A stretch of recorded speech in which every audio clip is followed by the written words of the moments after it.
twongeye kubaha ikaze mwebwe bakunzi b'ikiganiro Sky Show, twizere ko mumeze neza.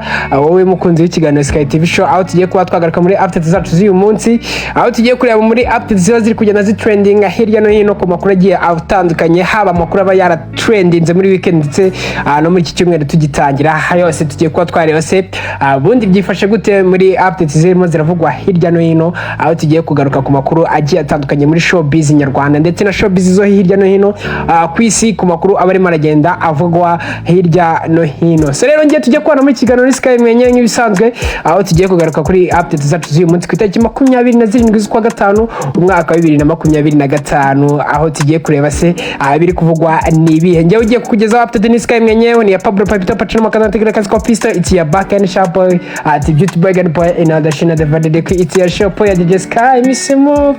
Ubundi tuze kuba twagaruka muri updates zacu, turebe se ni hehe tugiye kuba twakomereza updates zacu z'uyu munsi, tureba ibirimo biratrendinga hirya no hino. So rero munyemere tubanze turandikeho gato, ubundi tugaruke mu nk'amakuru yacu y'uyu munsi kugira ngo turebe se ni ibihe bintu biri kuvugwa hirya no hino.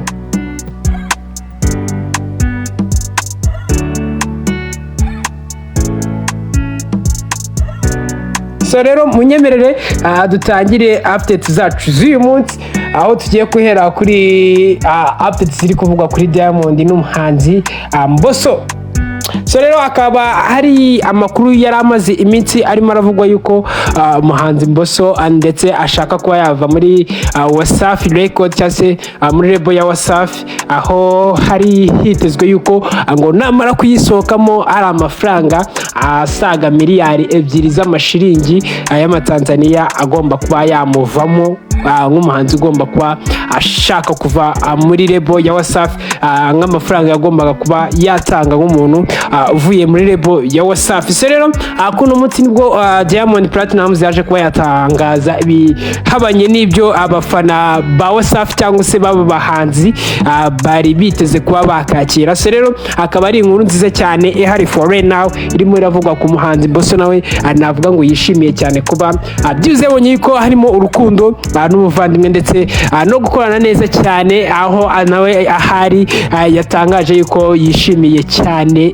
kubyo nkona kita CEO cyangwa se n'undi nka CEO wa Wasafi Record nka Diamond Platnumz yaje kuba yatangaza nyuma yuko uno muhanzi avuye muri label. So rero n'umuhanzi Diamond Platnumz yasobanuye impamvu yemeye ko Mbosso agenda atishyuye amafaranga yari ateganyijwe mu masezerano bari bafitanye nka Wasafi Record ndetse n'uno muhanzi Mbosso. So rero inkuru iravuga yuko umuhanzi w'icyamamare Diamond Platnumz yatangaje ko yemeye kurekura Mbosso agasohoka muri label ya Wasafi adatanze amafaranga angana na miliyari 2 z'amashiringi y'amatanzania nk'uko byari biteganyijwe mu masezerano yabo. So rero Diamond yavuze yuko icyatumye afata uwo mwanzuro atari ikintu cyo kuvuga yuko amasezerano yishwe cyangwa se yatandukiriye, ahubwo byatewe n'urukundo n'icyubahiro Mbosso yamweretse igihe cyose bakoranye cyangwa se igihe cyose bamuranye muri label ya Wasafi Record. So rero akaba yasobanuye yuko ari ikintu cyo kuvuga yuko we yabikoze nk'igikorwa cy'urukundo, atari ukuvuga yuko hari ikindi kintu cyihishe inyuma cyangwa se ari ibindi bintu byaba byatumye uno muhanzi ava muri label atishyuye ayo mafaranga asaga miliyari 2 z'amashiringi y'amatanzania. So rero Diamond yavuze yuko ari ukubera kumwubaha nka CEO cyangwa se nk'umuhanzi mugenzi we, ndetse Mbosso ngo yagiye agaragaza ubupfura bwinshi cyane muri ira label mu gihe yakirimo. So rero ubu ngubu tuvugana akaba yayivuyemo, ariko akaba hari hitezwe yuko hari buze gutangwa asaga miliyari 2 z'amashiringi y'amatanzania, ariko biza kurangira Diamond Platnumz avuze ati niyigendere for free nk'umuntu twabanye neza, singiye kumugira nk'umwanzi. So rero inkuru ikavuga yuko Diamond yavuze ko icyatumye afata uwo mwanzuro atari ukubera kuvuga ngo wenda ari yindi mpamvu, ahubwo ari icyo kintu cyo kuvuga ngo babanye nk'abavandimwe. So rero Diamond ati hari amafaranga twari twarumvikanye ko azatanga igihe yaba ashaka kuva muri label, ariko kubera ko yanyubahaga no kunkunda, nabonye ntacyo bimaze kumufata nk'umwanzi, naramurekuye agende ku buntu.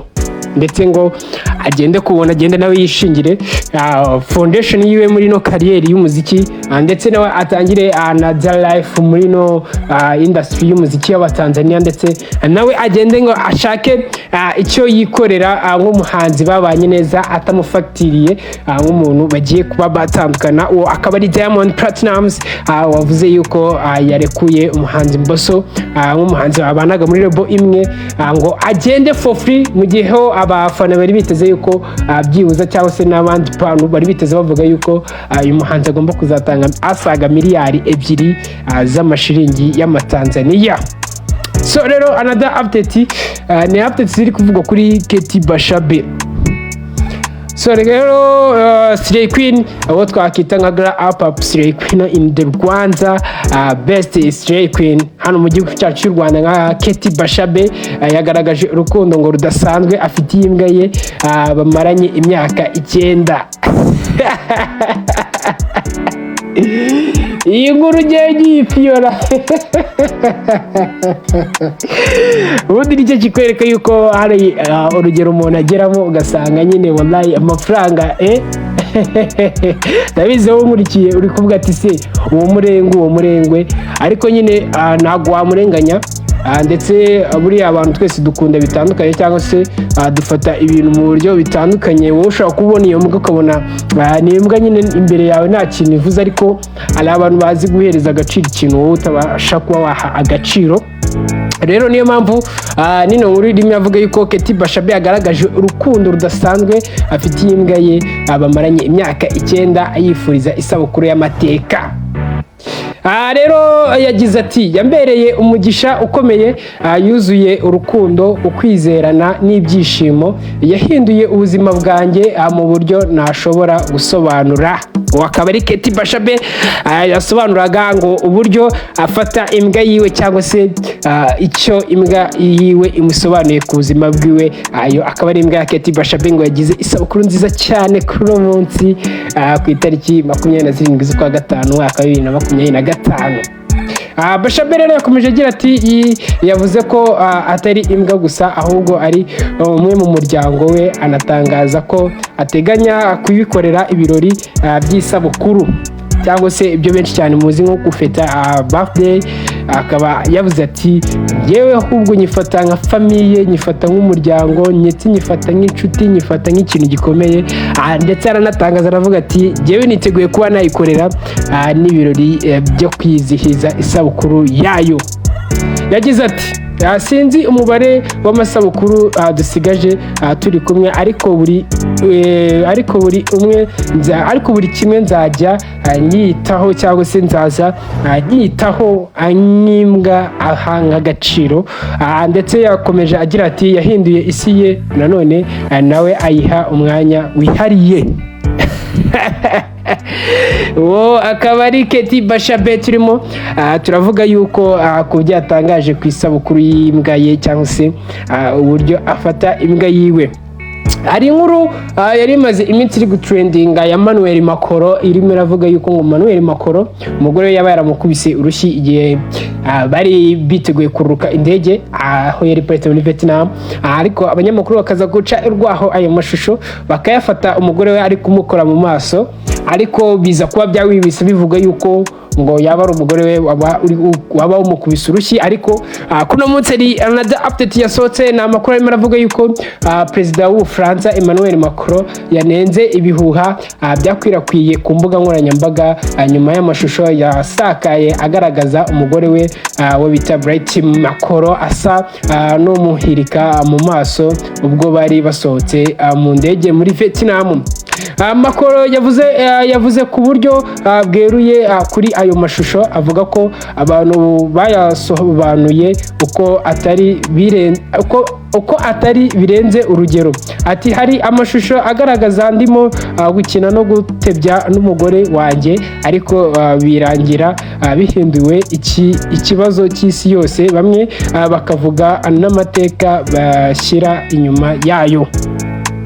rero uwo akaba ari perezida w'Ubufaransa Emmanuel Macron, aho yararimo arasobanura ku mashusho yararimo aravugwa hirya no hino, yari yarasakaye hirya no hino avuga yuko ngo umugore wiwe yaba yamukubise urushyi mu gihe bari biteguye kuba bakururuka indege. So rero another update ni update twavuga ku gitaramo cyabaye muri weekend ku cyumweru, akaba ari igitaramo cyabaye cya Jose Chameleone cy'amateka, aho navuga ngo ni igitaramo cyiza cyane tugiye kuba tubavugaho kuri uno munsi. Nanone turengere se turebe bundi by'iki gitaramo VP.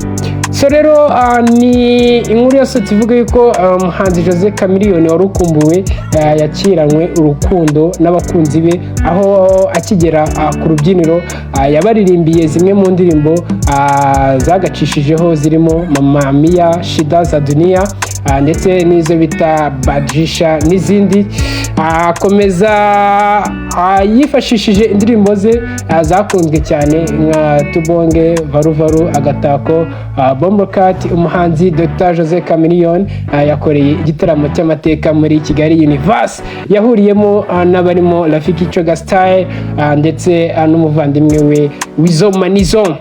uwo akaba ari umuhanzi Dr Jose Chameleone. So rero nibwo haje kuba haza kandi kantu ka surprise ubwo DJ Pius yasanze Chameleone ku rubyiniro baririmbana indirimbo yabo Agatako bakoranye mu mwaka wa 2016. uwo akaba ari Dr Jose Chameleone wakoze iki gitaramo muri Kigali Universe, aho navuga ngo nawe no muhanzi werekanwe cyangwa se weretswe urukundo afitiwe n'abanyarwanda, ndetse aho iki gitaramo cyaje kuba cyagaragaramo n'ibyamamare muri njyana ya gakondo hano mu gihugu cyacu cy'u Rwanda, harimo nka Jules Sentore, Tita Diana, Intore Masamba ndetse n'abandi nka Barumaga bagiye batandukanye. Igitaramo cyerekana yuko cyari cyitabiriwe cyane n'abasitari mu Rwanda ndetse n'abandi baturage basanzwe, bose bari bitabiriye igitaramo cya Dr Jose Chameleone, aho navuga ngo cyari igitaramo cyiza cyane. So rero turebe another update, ni update avuga yuko umuhanzi w'umunyamerika wo bita Lovat yarushinze n'umuririmbyi w'umunyakanada witwa Jance mu birori byabereye mu mujyi wa California. Rero katurebe another update ni uko hari akantu ka trendinze kavuga yuko Diamond yagaragaye yambaye ipantaro imeze nk'igunira. Ubu iyaba ari The Ben wambaye gutya muba muri kuvuga ngo yambaye ibiki.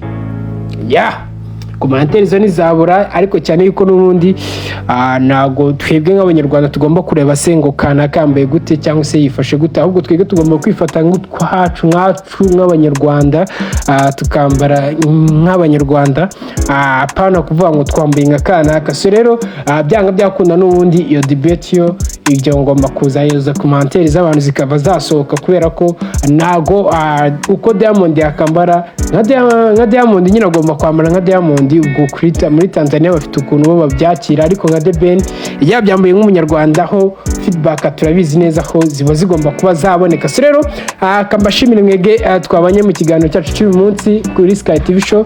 Kanizere ko wowe utarakora subscriber wamaje ko wakanda on the subscriber kugira ngo tujye dukomeza kubana mu biganiro bigiye bitandukanye, ubundi ukajya uwa mbere muko wabona ibiganiro tugenda twauploadinga umunsi ku wundi. So rero kambashimire kandi mwakoze mwebwe bagaciro tuba dufite hano kuri Sky TV Show.